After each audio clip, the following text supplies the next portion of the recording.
Rheumatoid 10 साल से था रिमोटाइड। उसके। हाँ। रिमोटाइड, उसके बाद सर्जरी भी करा लिया, सर्जरी 3 साल तक ठीक था। अचानक, और लेकिन रिमोटाइड का डॉक्टर ने कहा कि लगातार खाते रहिए। जैसे ही 3 महीने पहले थोड़ा हर्पिस हुआ, अब नर्व्स के बाद किसी तरह से फिजियोथेरापी से चलने लगा, लेकिन इन्फ्लेशन, जॉइंट पेन बढ़ते चला देखो। जा रहा है, हाँ। कम नहीं हो रहा, लेकिन तो आपको फिजियोथेरापी उसको, से। हाँ, आपको उसको थोड़ा समझना पड़ेगा। देखिए, फिजियोथेरेपी आपको थोड़ा आराम दे देगा। जी। आप जो दवाई खा रहे हैं ना, रूमेटॉइड क्या ऑटो इम्यून डिसऑर्डर है। ये ऑटो इम्यून डिसऑर्डर क्या होता है? पहली बात तो देखिए, ऑटो इम्यूनिटी आपकी होती क्या है? आपके शरीर की इम्यूनिटी का मतलब क्या होता है? इसको थोड़ा समझते हैं, फिर देखते हैं आप कर क्या रहे हैं ट्रीटमेंट, क्या वो ट्रीटमेंट सही है। अगर कुछ और करना चाहें तो क्या करना चाहिए। 3 स्टेप में आपको आंसर दे रहा हूं रूमेटॉइड के सभी के लिए। रूमेटॉइड क्या होता है, इम्यूनिटी को समझ लेते हैं। पहले इम्यूनिटी आपको बचाने के लिए होता है, ये सबको मालूम है ना। इम्यून सिस्टम आपको बचाता है, लेकिन इसको बेसिक से शुरू करते हैं। आप शरीर में दो तरीके से चीजें लेते हैं, मुंह से लेते हैं, नाक से लेते हैं। शरीर में दो तरीके से आप चीजें लेते हैं, मुंह से सॉलिड लेते हैं, नाक से हवा लेते हैं। अगर आपके शरीर में जो आपका भोजन है, केवल वही तो नहीं जाएगा, उसके साथ साथ बहुत सारी ऐसी चीजें जाएंगी जो आपके शरीर इस्तेमाल नहीं करता। जैसे आप अनाज भी खाते हैं, तो अनाज का कितना हिस्सा आपका शरीर इस्तेमाल करता? 20 से 30% इस्तेमाल करता। बाकी तो बाहर ही फेंक देता है, वो अनवांटेड चीज है। सांस भी लेते हैं, उसमें हवा जाती है। हवा में तो सभी चीजें आपके लिए उपयोगी नहीं है, बहुत सारी ऐसी चीजें जो आपके लिए उपयोगी नहीं है। तो क्या करेंगे? शरीर में ऐसी चीजें ले रहे हैं जो आपके शरीर के लिए सूटेबल नहीं है, उपयोगी नहीं है। अगर कोई ज्यादा खतरा होता है तो आपका इम्यून सिस्टम, या इम्यून सिस्टम कई तरीके से काम करता है। एक तरीका है, आपके शरीर में एक हिस्टामिन बनता है, एक हिस्टामिन जैसा एक प्रोडक्ट है जो कि बाकी अनवांटेड चीज को नलीफाई कर देता है। जैसे कोई बैक्टीरिया जाएगा तो उसको नलीफाई कर देगा, उसको ऐसा बना देगा जैसे कि आपके शरीर पर असर ना डाले। या फिर कोई अगर टॉक्सिन होगा, जैसे पराग हो गया, फूलों का पराग हो गया, वो सांस से आपके शरीर में जा रहा है, तो आपके लंग्स में हिस्टामिन रिलीज होकर पराग को नलीफाई कर देगा। कोई भी अनवांटेड चीज जो आपके लिए जरूरी नहीं है, वो जब भी आपके शरीर में जाएगा तो इम्यून सिस्टम एक्टिवेट हो जाता है, एक्टिवेट हो जाता है। अलग अलग लेवल पे इम्यून सिस्टम एक्टिवेट हो जाता है। अब जरा देखें, आप अपने शरीर में क्या डाल रहे हैं। क्या आपका शरीर केमिकल्स के लिए डिजाइन हुआ था? डीजल की गाड़ी में पेट्रोल डालेंगे क्या? तो नहीं। आपका शरीर तो केमिकल के लिए डिजाइन नहीं हुआ था।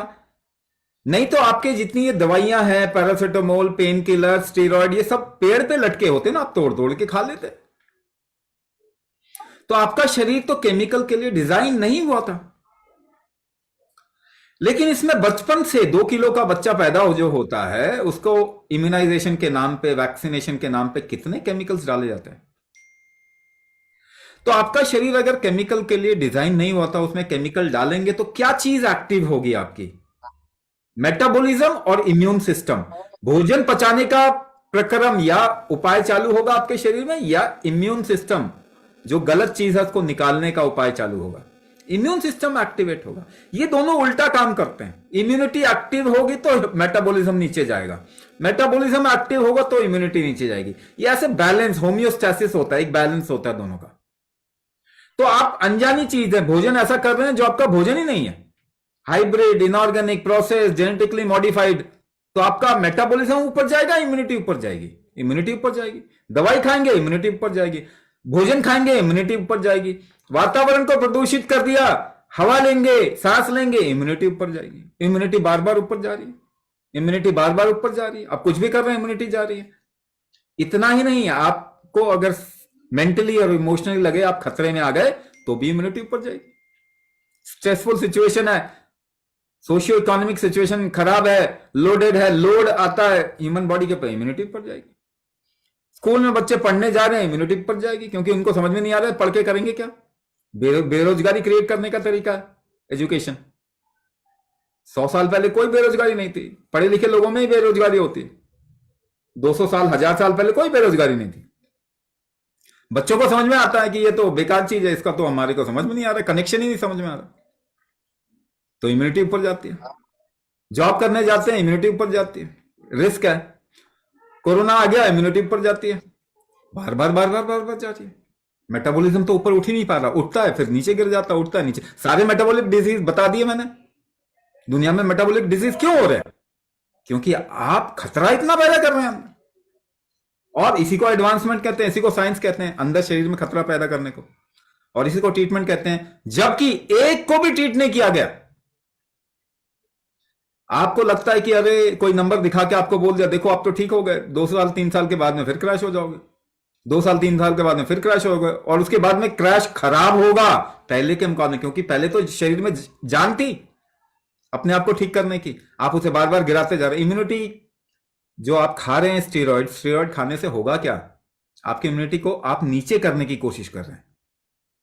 क्यों? क्योंकि वो बार बार ऊपर जा रहा है, तो हमें लग रहा है चलो स्टेरॉइड खा लो, अब इसको नीचे करके रखो। पर इम्यूनिटी ही तो आपको ठीक करता है आपका शरीर का। तो शरीर में रिकवरी का स्ट्रेंथ ही आप खत्म कर रहे हो। आप तो वनरेबल हो गए, किसी एक छोटी सी बीमारी से अब स्वाहा हो सकता है। अगर आप इम्यूनिटी को क्रैश करते जाओगे तो आपको बचाएगा कौन? क्योंकि अभी तक तो ये डॉक्टर्स किसी को बचा नहीं सके। आपको लगता है ऐसा कि बचाया इन्होंने? एंटीबायोटिक के अलावा कोई इलाज है ही नहीं। 20% बीमारियों को ही ठीक किया जा सकता है, 80% क्रॉनिक डिजीज को तो ठीक ही नहीं किया जा सकता।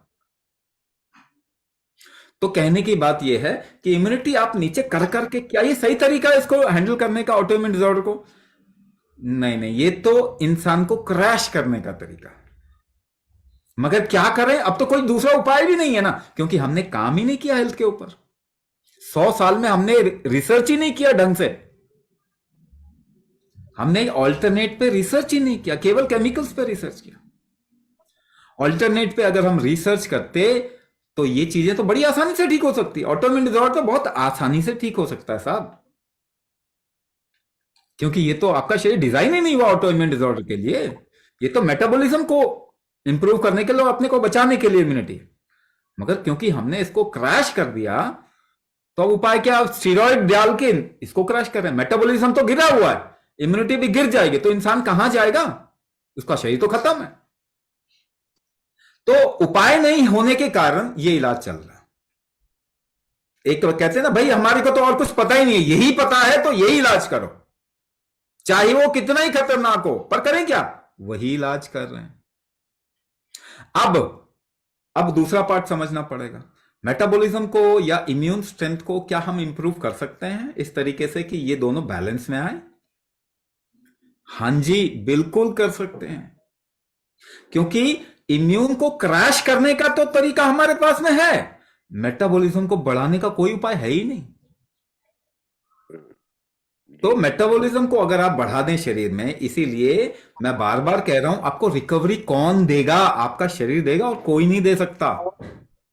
Nobody can cure you. They might give you some kind of a solace. See, you have become fine. After some time, you will again crash. They will do chemotherapy. देखो अभी तो कैंसर सेल कम हो गए हैं, एकदम से 1 साल 2 साल में रिलैप्स होगा, वो और खतरनाक होगा। बोलेंगे 4 स्टेज पे आ गया। क्यों आया? क्योंकि आपने उसका कीमोथेरेपी कराया। नहीं कराते तो काफी ज्यादा फिर भी जी लेते। तो इसके ऊपर अभी बहुत रिसर्च करने की जरूरत है। क्या हम लोगों को मार रहे हैं ट्रीटमेंट के नाम पे? अमेरिका में तो ये बहुत वेट चल रहा है, वो लोग कह रहे हैं कि ट्रीटमेंट के नाम पे तो मारा जा रहा है। तो हमें ऑल्टरनेट में खूब रिसर्च करने की जरूरत है। 2-3 तरीके से शरीर का इलाज होता है। ध्यान से सुनिए, बड़ी इंपॉर्टेंट बात बता रहा हूं, आपको समझना चाहिए। 3 तरीके से इलाज होता है शरीर का। एक, कोई दवाई लेके, दवाई जितना नेचुरल हो उतना अच्छा। दोबारा से कह रहा हूं, दवाई जितना नेचुरल हो उतना अच्छा, लेकिन दवाई वीक होता है हमेशा। बाहर से कुछ लेके शरीर का ट्रीटमेंट जो करते हैं उसमें टाइम लगता है, बहुत वीक ट्रीटमेंट है। ठीक है। दूसरा उपाय क्या होता है? आप शरीर का टेम्परेचर ग्रेडियंट ठीक करके इसको ठीक कर सकते हैं, क्योंकि जब भी बॉडी में प्रॉब्लम आती है आपका टेम्परेचर फ्लक्चुएट करता है, ऊपर जाता है नीचे जाता है, ऐसा होता है। तो बॉडी का टेम्परेचर अगर आप रेगुलेट कर सकें तो बॉडी का ट्रीटमेंट कर सकते हैं। तीसरा, इसका कोई उपाय है नहीं।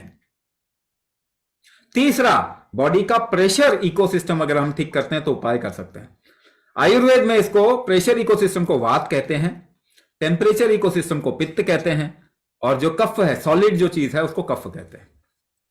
सॉलिड से उपाय वीक होता है, टेम्परेचर से उपाय सॉलिड से ज्यादा अच्छा होता है, और प्रेशर से उपाय टेम्परेचर और सॉलिड दोनों से बहुत ज्यादा होता है, अच्छा होता है।